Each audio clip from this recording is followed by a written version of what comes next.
Pendant très longtemps, les microbes ont été synonymes de fléaux, de maladies, d'épidémies. Mais depuis peu, des recherches menées aux quatre coins du monde révèlent qu'ils sont en réalité indispensables à toutes les formes de vie, aux plantes, aux animaux et bien sûr à nous, les êtres humains. Les bactéries qui nous habitent sont utiles pour respirer, manger, pour se développer. Elles peuvent même influencer nos comportements et parfois changer la destinée de toute une espèce. Observer le monde microbien est tout aussi transcendant que regarder les étoiles à travers un télescope et penser à notre place dans l'univers. On ne peut pas les voir, mais avec les outils d'observation dont on dispose aujourd'hui, on peut les révéler. C'est une époque vraiment nouvelle. Beaucoup de gens ont le sentiment que nous n'avons pas été à un tel moment charnière depuis Darwin. L'étude des bactéries est en train de révolutionner tout ce que nous savons du monde vivant et pourrait peut-être même bouleverser la médecine.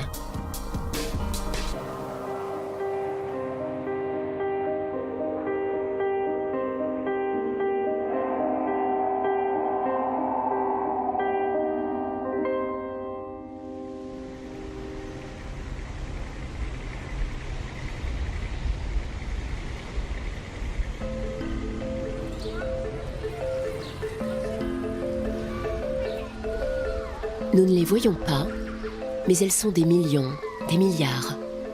Leur présence est insoupçonnable, mais pourtant elles sont là. Nous baignons dans un océan de bactéries. Dans l'eau, sur les feuilles des arbres, dans l'air que nous respirons, elles envahissent le moindre recoin de la planète. Ici, à l'intérieur même du zoo d'Amsterdam, un espace du nom de Micropia leur a été consacré pour les rendre visibles. Apparues il y a 3,5 milliards d'années, les bactéries sont les premières formes de la vie sur Terre. Elles sont les êtres vivants les plus élémentaires. Une cellule unique, sans noyau, avec quelques molécules d'ADN qui flottent à l'intérieur. Invisibles à l'œil nu, les bactéries ont toutes les formes. Rondes, en forme de bâtonnet ou encore avec des filaments. Depuis leur apparition, elles se sont multipliées pour finalement coloniser toute la surface du globe, jusque sur nos objets les plus quotidiens. Les bactéries sont partout, absolument partout. Elles forment un monde à part entière dont on ne mesure qu'aujourd'hui la fantastique richesse. L'enjeu, c'est que vous ne puissiez plus vous voir de la même façon lorsque vous quittez Micropia. Vous êtes une part de la nature et pas seulement un individu.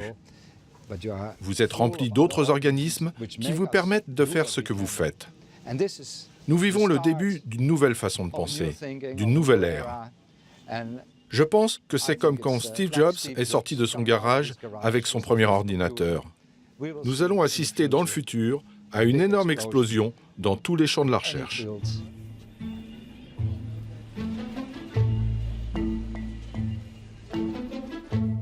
Depuis une dizaine d'années, la recherche sur les microbes a pris une ampleur mondiale et mobilise des équipes dans tous les pays du monde.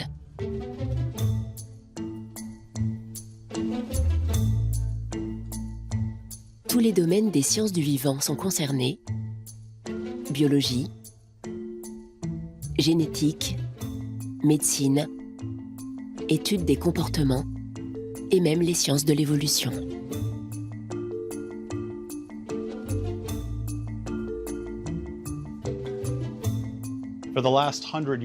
Pendant les 100 dernières années, la biologie s'est largement concentrée sur la génétique et sur l'ADN à l'intérieur du noyau des cellules, des animaux et des plantes. Maintenant, nous nous intéressons à la manière dont la vie microbienne affecte ces questions en redéfinissant ce que nous sommes en tant qu'entité biologique.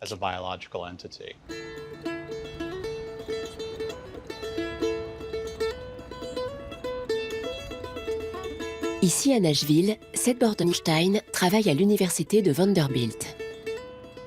Ses travaux sur les mécanismes de l'évolution vont peut-être révolutionner notre conception de l'espèce humaine. Le but de notre recherche est de comprendre qui nous sommes en tant qu'espèce. Qu'est-ce que cela veut dire d'être Homo sapiens? Et qui sommes-nous en tant qu'association animal-microbe? Nous ne vivons pas seuls. Nous vivons avec des milliards d'autres cellules microbiennes et des milliers d'autres espèces. Comme beaucoup de ses collègues, Seth Bordenstein travaille sur des modèles d'insectes et ses recherches l'amènent à une redéfinition plus globale de ce qu'est un être vivant. Ce que la plupart des gens ignorent, c'est qu'il n'y a pas d'individus. Les animaux et les plantes, ce sont des assemblages d'individus. On peut appeler ça un écosystème ou bien un assemblage de populations.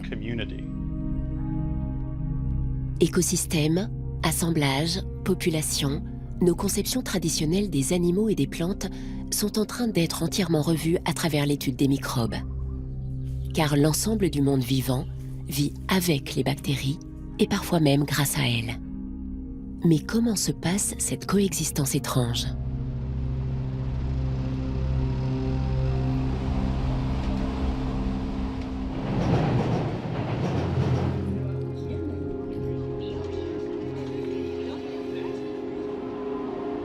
À l'université de Tsukuba, au Japon, les recherches du professeur Takema Fukatsu montrent de manière saisissante comment les bactéries peuvent être indispensables à la survie d'un être vivant. Une délicate opération va avoir lieu. La dissection d'un puceron pour lui retirer son appareil digestif.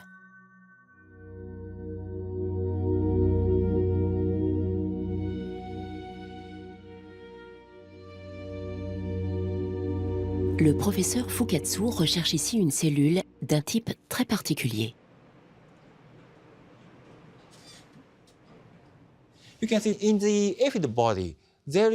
Ici, ce que vous pouvez voir, c'est une cellule spéciale qu'on appelle le bactériocyte. À l'intérieur, il y a plein de particules. Ce sont toutes des cellules bactériennes. Vous voyez le nombre de bactéries qu'il y a dans une seule cellule? C'est sidérant. Chacune de ces taches rouges est un micro-organisme vivant, autonome, avec son propre ADN, qui a trouvé de quoi se nourrir et proliférer à l'intérieur même de la cellule intestinale du puceron.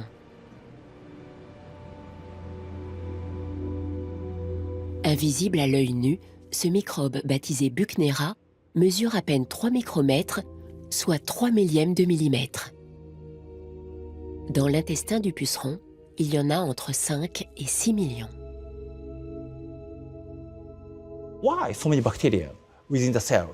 Pourquoi y a-t-il autant de bactéries dans la cellule, dans le corps du puceron? Parce qu'elles fournissent au puceron des éléments essentiels à son alimentation, ce que nous appelons les acides aminés. Si on élimine les bactéries de l'insecte avec un antibiotique, les pucerons absorbent la sève, mais ne se développent pas. Parce que sans les bactéries, ils ne peuvent plus fabriquer de protéines. Cette bactérie est donc très importante, cruciale pour leur nutrition. Sans les bactéries, le puceron serait incapable d'assimiler la sève des plantes. Sans elles, il serait dans l'impossibilité de croître et de se développer. Son association avec les microbes est devenue vitale. On estime que cette association date d'il y a 100 millions d'années. Cette relation s'est maintenue depuis l'époque des dinosaures. Aujourd'hui, ces deux organismes, le puceron et Buchnera, forment quasiment une seule entité biologique. Cette association entre la bactérie et son hôte, les scientifiques l'appellent la symbiose. Mais ce phénomène, connu depuis longtemps, était traditionnellement étudié sur des organismes simples, comme le lichen, où végétal et champignons sont unis pour leur survie commune. Aujourd'hui, les études révèlent que la symbiose avec les bactéries est à l'œuvre dans l'ensemble du monde vivant, aussi bien chez les plantes que chez les mammifères, les oiseaux, les poissons, les insectes. Une collaboration qui peut aller très très loin.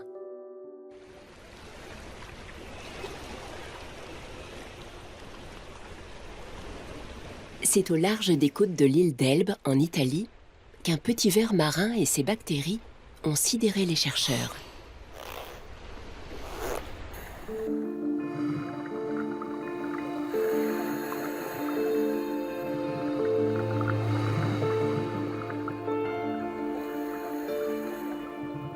Ce petit ver, Olavius, a une particularité remarquable. Il n'a ni bouche ni anus.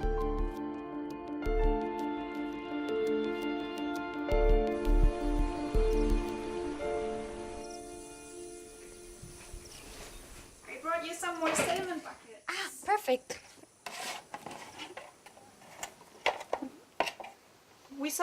On en a vu beaucoup qui flottaient, donc j'espère qu'il y en aura plein. Oui, c'est plutôt bon signe, oui.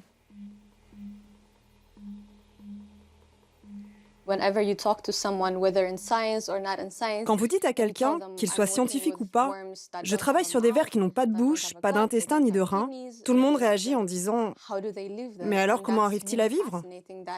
C'est fascinant que la nature ait évolué si efficacement et que ces vers puissent vivre sans tous ces organes. C'est réellement fascinant. Comment ce petit ver fait-il pour continuer à survivre sans réel appareil digestif? Et pourquoi cette évolution aussi extrême que surprenante? Une double énigme d'autant plus troublante que l'environnement dans lequel se développe Olavius est particulièrement hostile. Les sédiments sableux dans lesquels il a trouvé refuge sont aussi pauvres en nourriture que naturellement riches en substances qui sont de véritables poisons pour la plupart des organismes vivants. Du monoxyde de carbone et du sulfure d'hydrogène. C'est grâce à des images réalisées au microscope électronique que le secret d'Olavius a pu être découvert. Chacune de ces petites formations sur la surface de la peau d'Olavius est en réalité une bactérie qui va convertir les substances toxiques, carbone et sulfure, en nutriments pour le ver. C'est comme pour la photosynthèse. De la même façon que les plantes se nourrissent en utilisant le dioxyde de carbone et en transformant l'énergie de la lumière en nourriture, ces bactéries utilisent l'énergie tirée des sulfures pour fixer le carbone. Elles sont chimiosynthétiques. Quand les bactéries symbiotiques font cela, elles convertissent le carbone inorganique en une matière organique que les vers peuvent utiliser pour grandir, pour développer leurs tissus. C'est leur nourriture.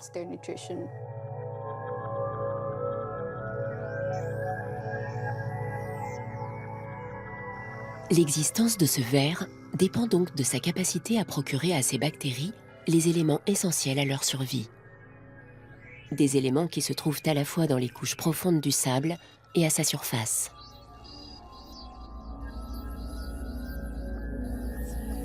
Guidé par cette impérieuse nécessité, le ver traverse constamment ces deux couches pour mettre au contact de sa peau les éléments dont les bactéries se nourrissent. La coopération entre Olavius et les microbes est permanente, la symbiose est totale. La population de microbes qui occupe la peau du ver constitue un véritable organe. C'est l'équivalent de notre intestin.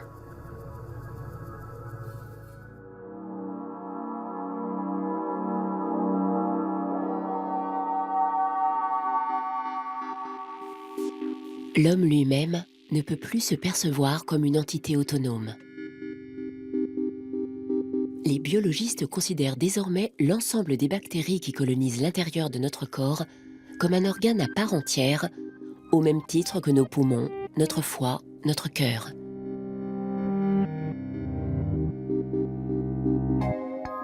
Cet organe porte un nom, le microbiote. Ses fonctions sont innombrables. Système immunitaire, digestion, développement du système de coagulation, synthèse de certaines vitamines, protection de notre tissu cutané.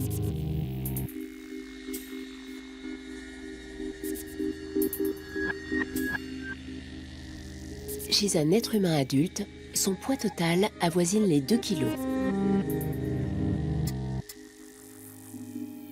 Mais ce microbiote, comment l'acquiert-on ? Sommes-nous simplement contaminés par notre environnement ou bien les bactéries sont-elles transmises par les parents à leur progéniture ?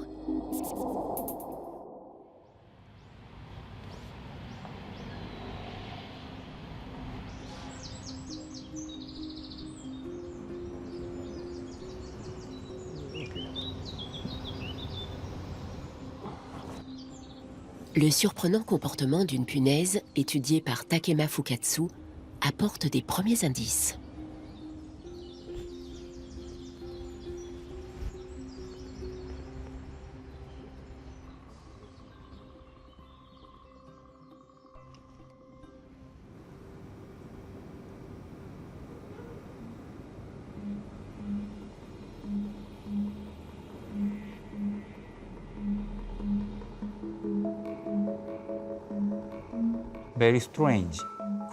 C'est très étrange comme animal.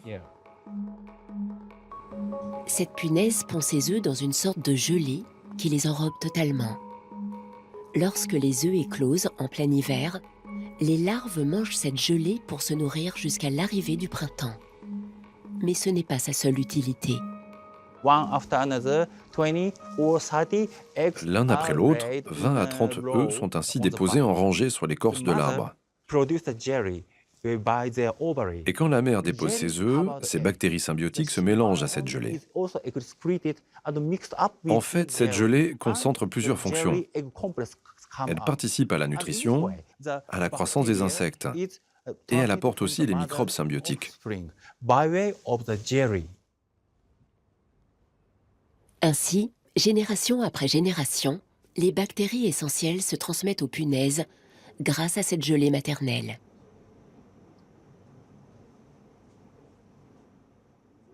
On n'a observé cela qu'avec ce groupe d'insectes. Quoi qu'il en soit, tous les animaux sont intimement associés aux microbes. Et pour les humains, c'est pareil. Les bébés acquièrent leurs microbes de leur mère.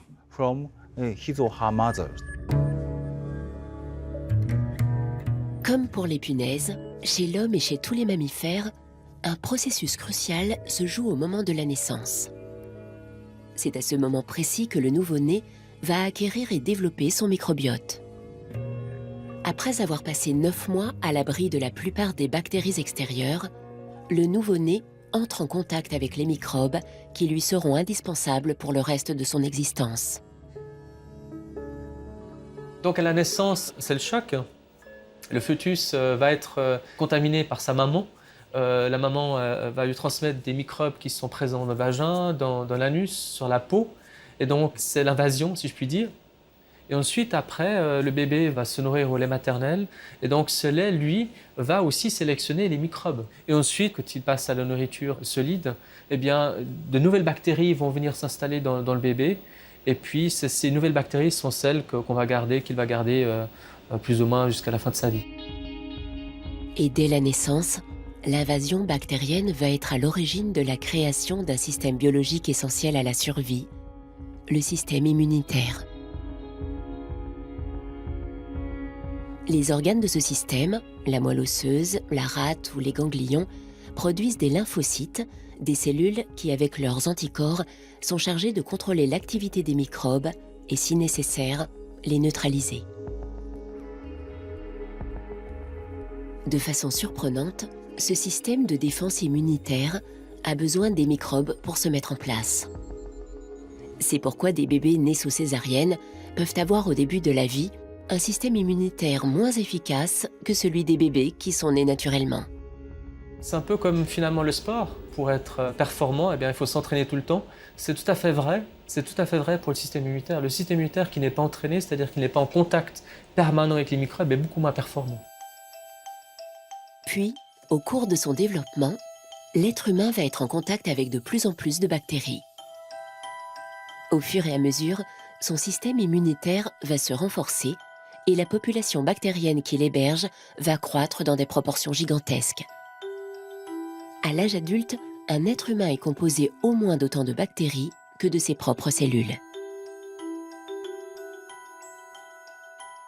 Lorsque deux personnes s'embrassent pendant 10 secondes, ce sont près de 80 millions de bactéries de 700 espèces différentes qui se mélangent et s'échangent. Notre écosystème interne va s'en trouver ainsi modifié, et le plus souvent pour notre plus grand bien.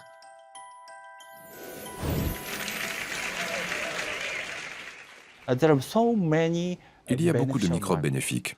En fait, il y en a qui font de mauvaises choses, d'autres qui font de bonnes choses. Certains font les deux, mais pour la plupart, on ne sait rien du tout.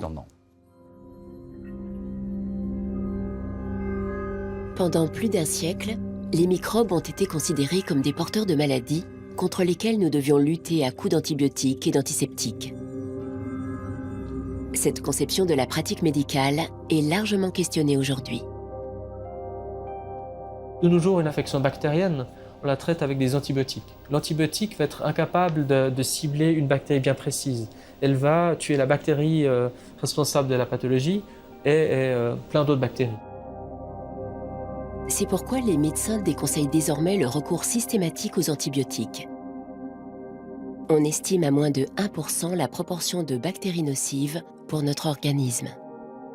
Sur des milliers de microbes qui nous sont utiles, seules quelques dizaines peuvent être dangereux.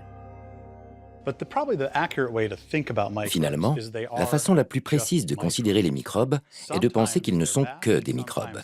Quelquefois ils sont mauvais, quelquefois ils sont bons. Tout cela dépend d'une myriade de variables, incluant le type de gène des microbes, le type de gène humain et la pression environnementale. Et il faut se pencher sur ces trois types de variables pour déterminer si un microbe est bon ou mauvais.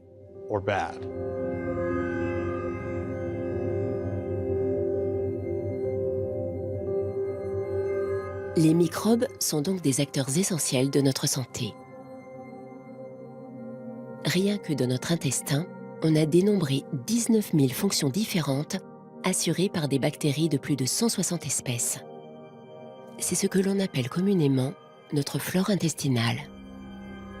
Ce microbiote intestinal est aujourd'hui l'un des centres d'intérêt majeurs de la médecine.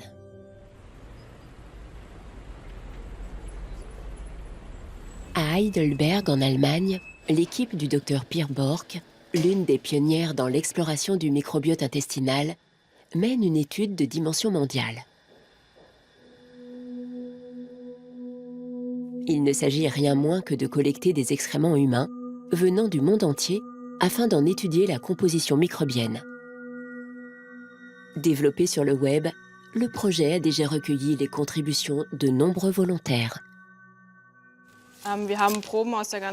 Nous recevons des échantillons de tous les pays du monde, par exemple d'Argentine ou d'Afrique du Sud, mais aussi de Singapour, à peu près 3 ou 4 par semaine. Au total, peut-être jusqu'à 30 par mois. Dans l'ensemble, nous avons accumulé environ 2000 échantillons pendant les 4 dernières années. Et l'étude de la collection de microbiotes réunis à Heidelberg a rapidement révélé une énorme surprise. Quand nous avons commencé en 2011, nous n'avions pas d'attente particulière, parce que personne n'a jamais travaillé là-dessus. Mais on aurait pu supposer qu'aucun cas ne soit identique. Bon, on aurait pu aussi supposer des liens entre les bactéries et les différentes habitudes alimentaires dans les différents pays du monde. Et ce qui nous a surpris, c'était justement que la nourriture, la géographie, mais aussi le genre ou l'âge n'ont apparemment pas d'impact. C'était une grande surprise. En comparant des échantillons venant de différents continents, les chercheurs ont constaté avec étonnement que l'on pouvait classer les microbiotes intestinaux humains en 3 catégories principales qu'ils ont appelées entérotypes. Les 3 entérotypes sont comme 3 grandes familles de flore intestinale. Spécifiques à chacun de nous, ces entérotypes ne dépendent ni de notre environnement, ni de notre sexe, ni de notre âge, ni même de notre alimentation. Les scientifiques ignorent encore ce qui les détermine. Ce sont pourtant eux, ces entérotypes, qui conditionnent notre façon de digérer la nourriture ou de réagir à un médicament. La recherche n'en est qu'à ses débuts, et déjà l'équipe du professeur Pierre Bork a établi des corrélations entre les variations du microbiote intestinal et certaines maladies telles que le cancer du côlon ou l'obésité. Ces découvertes vont parfois au-delà du simple diagnostic et offrent de nouvelles perspectives en matière de traitement.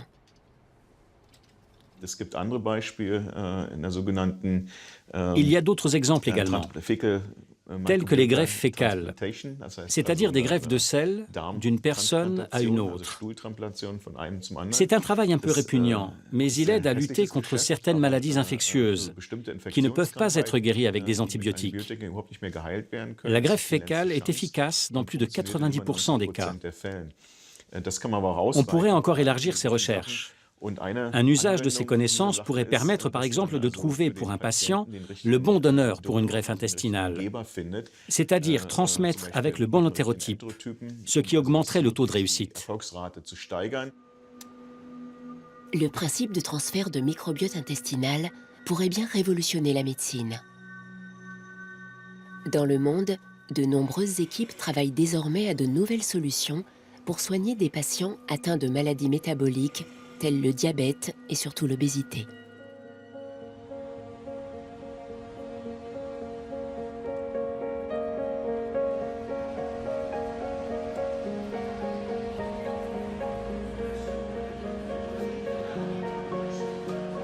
À Paris, dans l'unité de Karine Clément, professeure de nutrition à la tête de 14 équipes de recherche dans le cadre du programme européen Métacardis, des recherches importantes ont pu être menées sur le microbiote intestinal de patients diabétiques ou obèses.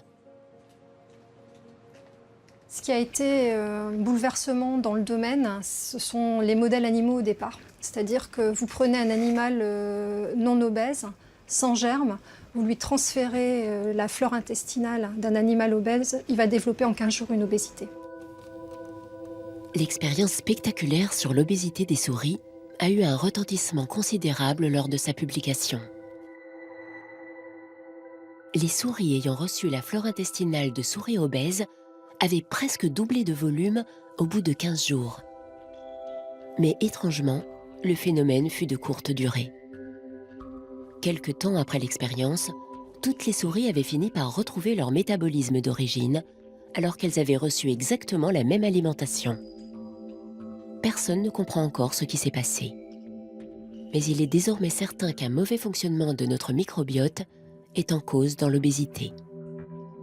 Chez l'homme, tout l'enjeu, c'est de connaître les modifications de la flore intestinale et de voir leur rôle dans le développement de l'obésité.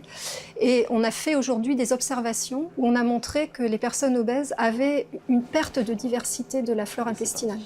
Ce n'est pas seulement un appauvrissement global, mais il y a aussi des pertes de certaines bactéries, ou bien au contraire des enrichissements d'autres bactéries. Et donc c'est ça qu'on essaie de mieux comprendre, et notamment le rôle de ces changements dans le développement de l'obésité, pas seulement de l'obésité, mais aussi des complications associées à l'obésité qui sont extrêmement nombreuses. Les recherches sur le rôle des bactéries intestinales prendront encore quelques années avant de déboucher sur de véritables thérapies.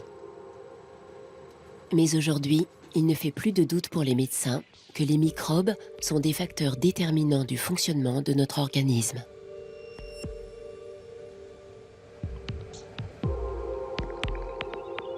Les bactéries font partie de nous. Elles sont une part de nous-mêmes et contribuent à toutes les dimensions de notre existence physique.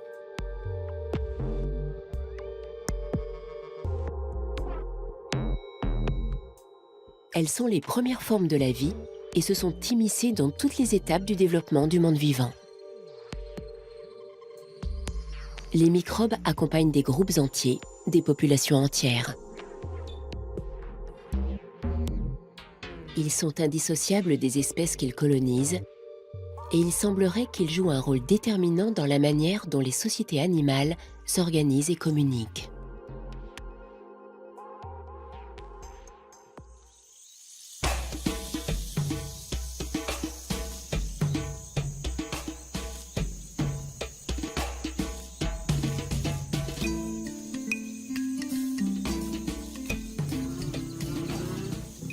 Réserve Masai Mara au Kenya.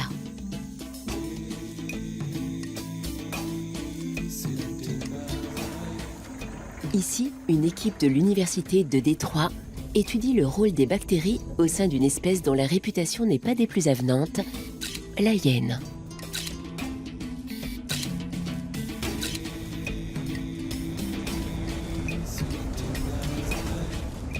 Sur ce vaste territoire, les hyènes tachetées vivent en petites communautés, regroupés par clans dans différentes tanières.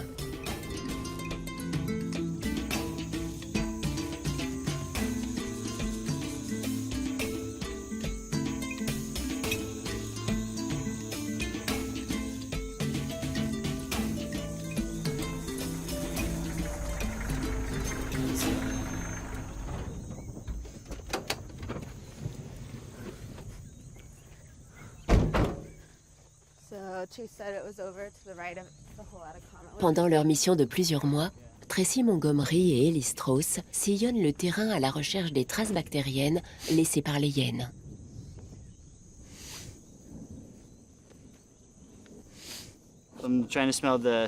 J'essaye de sentir l'odeur des sécrétions des glandes anales des hyènes. Ce qu'elles font, c'est qu'elles se frottent, elles sortent leurs glandes anales et les frottent en haut des tiges, et déposent de cette façon cette substance visqueuse.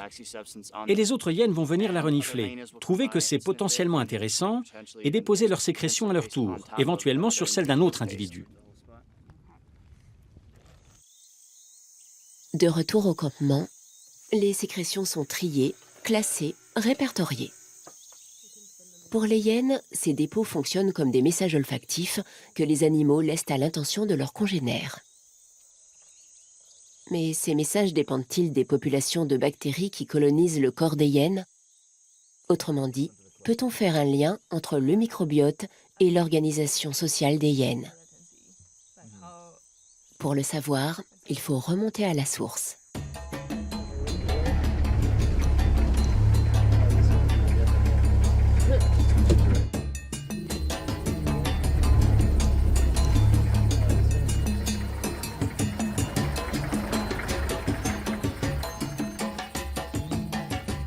Accompagnés d'un guide de la réserve, les membres de l'équipe effectuent des prélèvements réguliers directement sur les hyènes.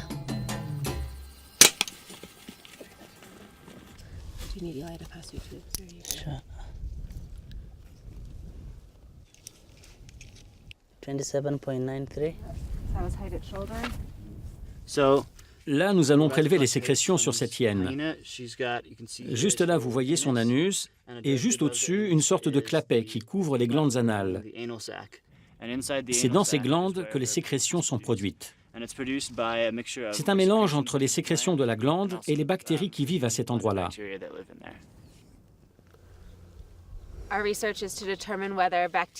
Notre recherche a pour but de déterminer si ces bactéries influencent la façon dont les hyènes communiquent avec leurs odeurs. Car les hyènes peuvent savoir en reniflant les dépôts s'il s'agit d'une hyène de leur clan, si c'est un mâle ou une femelle, et une femelle enceinte ou allaitante.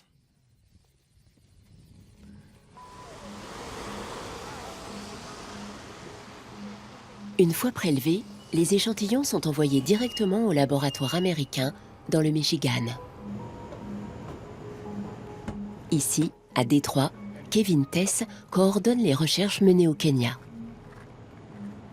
Les bactéries présentes dans les sécrétions des hyènes sont mises en culture et identifiées.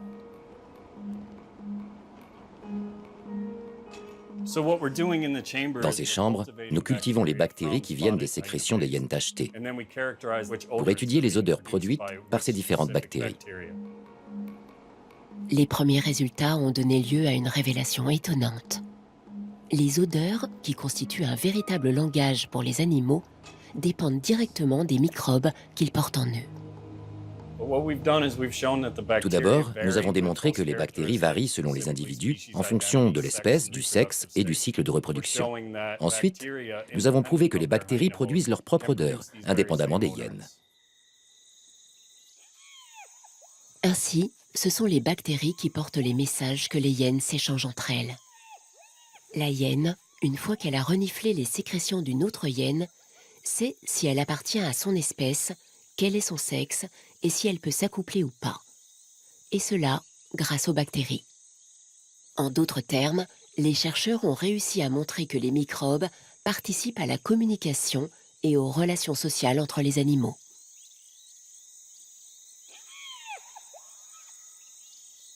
Mais la recherche de l'équipe américaine ne s'arrête pas là. Au Kenya, une autre espèce de hyène, les hyènes rayées, occupe le même territoire que les hyènes tachetées. Autant les hyènes tachetées sont sociales, autant les rayées sont solitaires.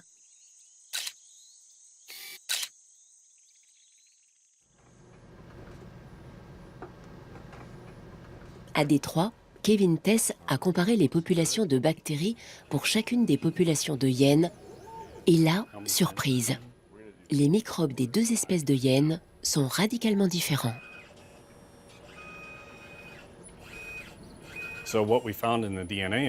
Avec les analyses d'ADN, nous avons trouvé que les deux espèces de hyènes ont des bactéries différentes dans leur sécrétion. Il y a moins de variétés de bactéries chez les hyènes rayées que chez les tachetées, ce qui est complètement lié avec le fait que les hyènes tachetées sont plus sociables et ont plus de chances d'échanger leurs microbes entre elles. Il semblerait ainsi que chez ces animaux, plus la vie sociale est intense, plus la population microbienne est riche. Les hyènes et leurs bactéries vivent ensemble depuis des millions d'années. Mais suivant les espèces, le microbiote varie et cette différence a peut-être fait que ces deux espèces, pourtant en apparence très proches, ne communiquent plus entre elles. Pourrait-on même imaginer que les bactéries aient été un facteur déterminant dans la séparation de ces deux espèces il y a 4 millions d'années? Pour les mammifères, rien n'est certain. Mais encore une fois, les études sur les modèles d'insectes apportent des éclairages extraordinaires sur la manière dont les microbes influencent l'évolution du vivant. Un microbe en particulier est devenu une star du monde bactérien, Wolbachia. Cette bactérie est passée de l'anonymat des seconds rôles à une place de tout premier plan.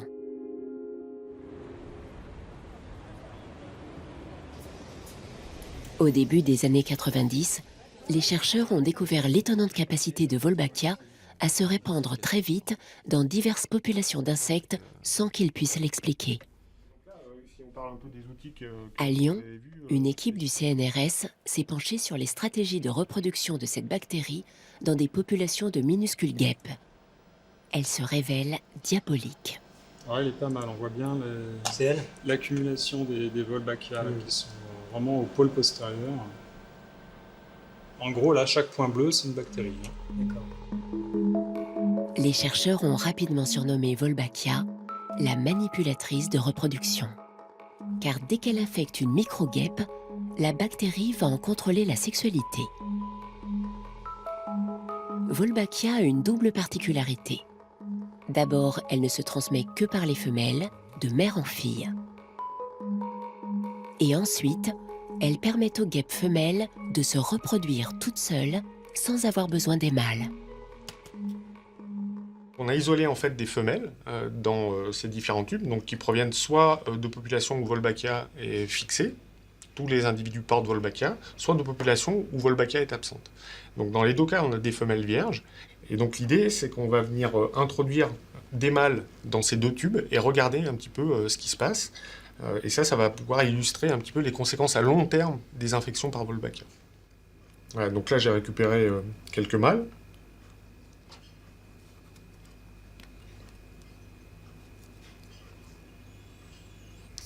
Voilà, et donc maintenant on va attendre et regarder un petit peu ce qui se passe.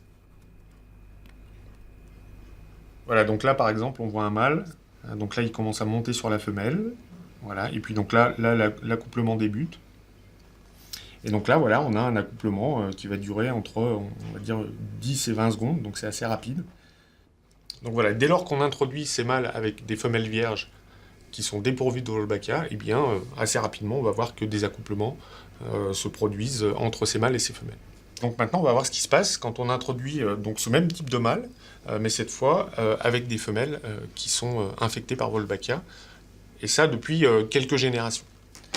Voilà, donc même système, et en fait on pourrait regarder longtemps ce tube-là, puisqu'en fait il ne va rien se passer. Donc là on voit des mâles qui vont simplement se promener, rester tranquilles. Et donc ça signifie bien que eh bien, en fait, les femelles sont en fait incapables d'initier le comportement de cours des mâles. Les femelles infectées ont perdu la capacité d'émettre des signaux en direction des mâles. Avec Wolbachia, les micro-guêpes n'ont plus besoin d'eux pour se reproduire. On ignore encore largement les mécanismes biologiques de la symbiose entre Wolbachia et les insectes et ce qui pousse la bactérie à coloniser des populations entières. Mais on estime qu'elle infecte 60% des crustacés, des araignées et des insectes.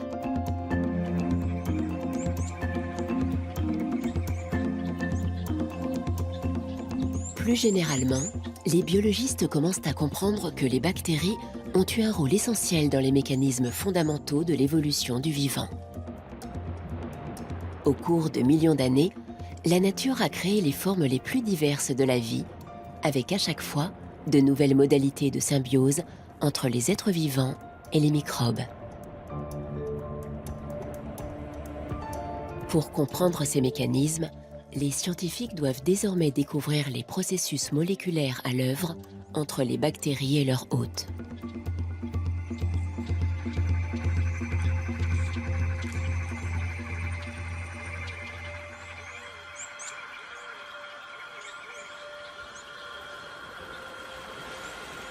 À Coconut Island, sur l'une des îles d'Hawaï, une surprenante découverte permet d'en comprendre les premiers principes. La biologiste Margaret McFarlane-Gay étudie la collaboration entre des bactéries d'un type très particulier et la petite seiche qui les abrite, qui répond au joli nom de bobtail squid.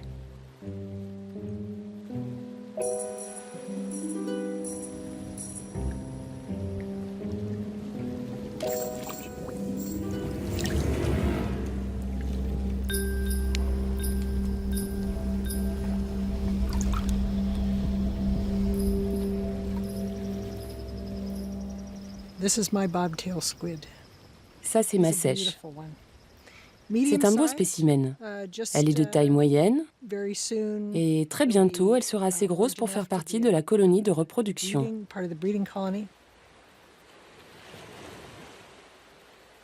Les bactéries qui colonisent bobtail squid ont une particularité insolite. Elles sont bioluminescentes.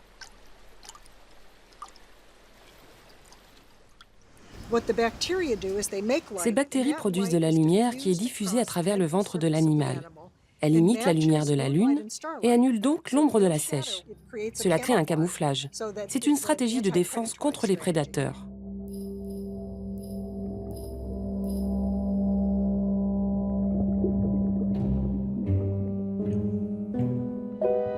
Chose extraordinaire, ce principe de camouflage n'a lieu que la nuit, sans qu'il y ait la moindre intention de la part de la seiche, ni de la bactérie. Et le phénomène recommence chaque jour, de manière immuable.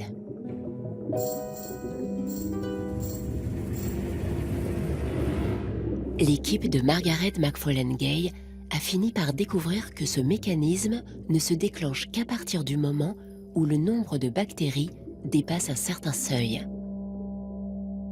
Comment cela est-il possible ? Nous ne savions pas pourquoi il fallait qu'une grande quantité de bactéries soit réunie. Mais nous avons découvert que c'est lié à une molécule de signalisation produite par chaque cellule bactérienne. Et que si la bactérie ne capte pas ce signal en provenance des bactéries qui l'entourent, alors elle ne produit pas de lumière. Dans le corps de la seiche, la molécule de signalisation est produite en permanence par les cellules bactériennes.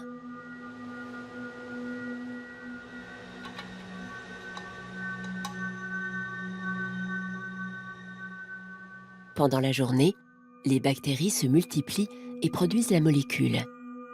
Mais tant que le seuil n'est pas atteint, il ne se passe rien.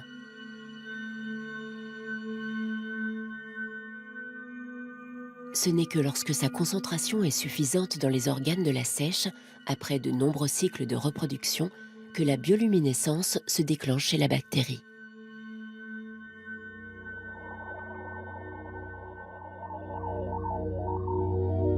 Entre les microbes, il existe donc un mode de communication qui prend la forme d'un langage chimique élémentaire.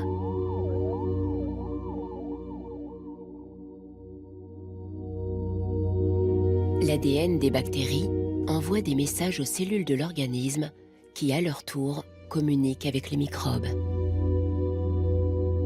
À l'intérieur du corps humain, chaque seconde, des millions de molécules produites par les 3,3 millions de gènes bactériens échangent des informations avec notre génome.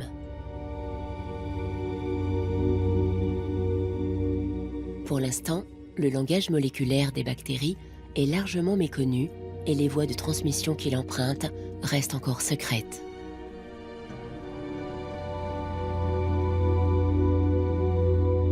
Toute cette machinerie biologique en perpétuel mouvement ne laisse aucun de nos organes à l'abri des influences des bactéries.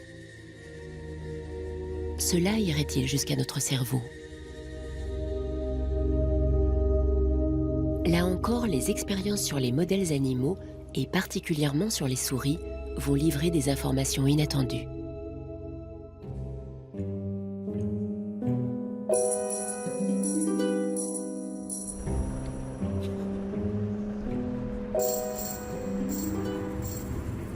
À Paris, à l'Institut Pasteur, une équipe de biologistes cherche à savoir si les bactéries peuvent avoir un effet sur le comportement des souris.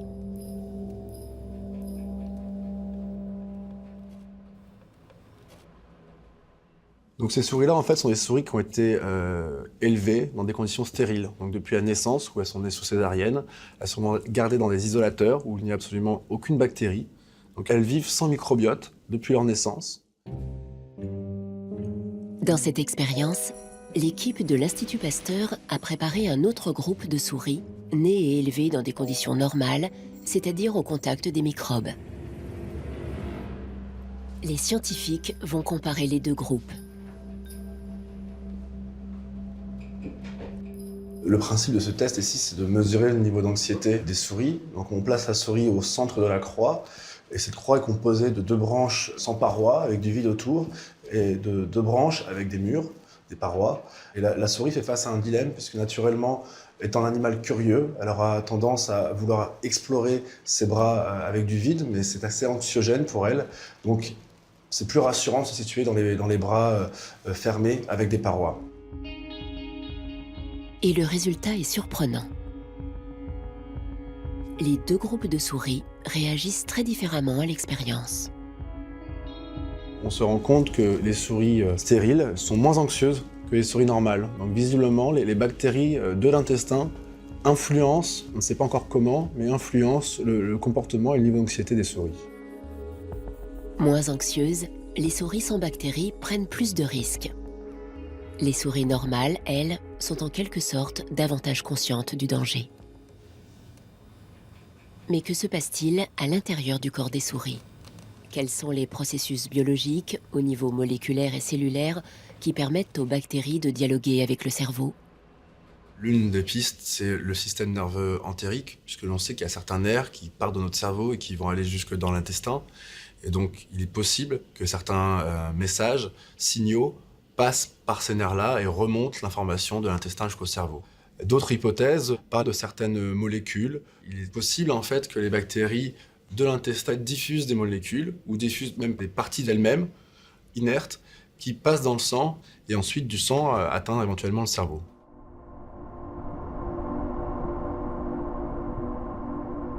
On peut dire qu'il y a une communication entre la flore intestinale, les bactéries et le cerveau au travers des influx nerveux. Si vous voulez, c'est une sorte de voie rapide. Et d'ailleurs, réponse au stress, anxiété, impulsivité, comportement alimentaire, tout ça, c'est des voies biologiques assez communes, en fait, liées en fait, dans le cerveau. Et donc, si vous voulez, c'est un peu comme une autoroute avec plein d'échangeurs et plein de molécules en fait, dans tous les sens dont on ne comprend pas le rôle. Et dans cette complexité, depuis 6-7 ans, est arrivé le rôle du microbiote comme un organe, là aussi, qui parle avec le cerveau, le tissu graisseux, le foie. Et donc aujourd'hui, on essaie de comprendre quelles sont les petites voitures qui font le lien entre le microbiote et les autres organes. L'étude des bactéries plonge les chercheurs et les médecins au cœur de la complexité du vivant. Comprendre précisément les échanges entre les bactéries et les organes pour un jour les maîtriser constitue des perspectives médicales prometteuses. Verra-t-on demain l'apparition de thérapies bactériennes ou de médicaments qui s'adresseraient exclusivement à nos microbes? Mais avant de pouvoir dégager des perspectives médicales, il reste à décortiquer des centaines de milliers d'échanges biologiques qui ont lieu à chaque instant entre notre corps et notre microbiote. C'est un immense programme qui s'ouvre aux scientifiques. Nous sommes réellement à un carrefour. C'est vraiment un moment spécial pour la biologie. Et je pense que la révolution que nous connaissons aujourd'hui dans les sciences de la vie est aussi significative et puissante que celle qui a eu lieu au moment où la génétique et les sciences de l'évolution ont fusionné. Nous sommes dans la première décennie d'un siècle qui verra une réélaboration de nos connaissances en biologie et nous permettra de comprendre l'importance des microbes dans notre monde vivant.